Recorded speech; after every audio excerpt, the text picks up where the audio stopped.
Hello everyone.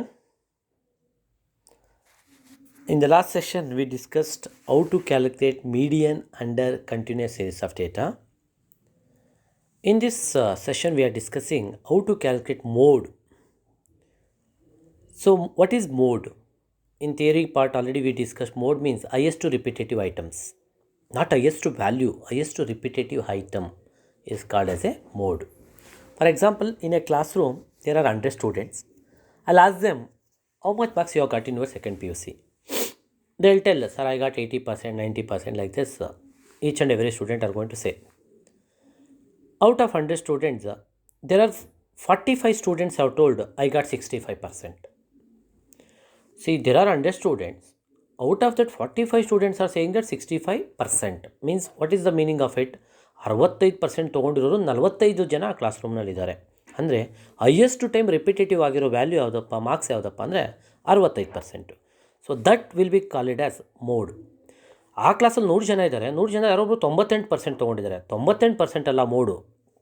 ಯಾವುದಪ್ಪ mode ಅಂದರೆ highest time repetitive ಆಗಿರ್ತಕ್ಕಂಥದ್ದನ್ನ ನಾವೇನಂತ ಕರಿತೀವಿ ಅಂದರೆ ಮೋಡ್ ಅಂತ ಕರಿತೀವಿ. So as you all know, mode is denoted by Z. So here to understand mode, I have given an illustration under individual series of data. There are 3 series of data: individual, discrete and continuous series of data. Individual series of data ಅಂದರೆ ಏನಿರುತ್ತೆ, only X available ಇರುತ್ತೆ. X ಅಂದರೆ ಏನು?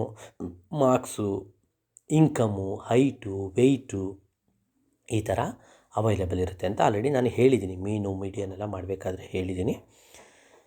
So ಇಲ್ಲಿ marks ಅಂತ ಕೊಟ್ಟಿದ್ದೀನಿ problem. Calculate mode from following data: marks 16, 18, 22, 16, 15, 16, 14, 10, 11, 16 ಈ ಥರ ಅರೌಂಡ್ 2, 4, 6, 8, 10 ನಂಬರ್ಸ್ಗಳನ್ನು ಕೊಟ್ಟಿದ್ದಾನೆ. 10 ನಂಬರ್ಸ್ಗಳಲ್ಲಿ ನೀವು ನೋಡ್ಬೋದು ಹೈಯೆಸ್ಟ್ ವ್ಯಾಲ್ಯೂ 22 ಅಲ್ಲ ಮೋಡು.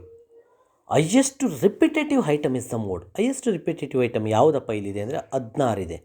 16 ಎಷ್ಟು ಟೈಮ್ ರಿಪಿಟೇಟಿವ್ ಆಗಿದೆ? 1, 2, 3, 4 times it has been repeated. So then Z is 16 as it is the highest repetitive item, not highest value, highest repetitive item. So like this, mode will be calculated under individual series of data. Mode, there is no calculation, just highest repetitive item will be treated as a mode. Thank you.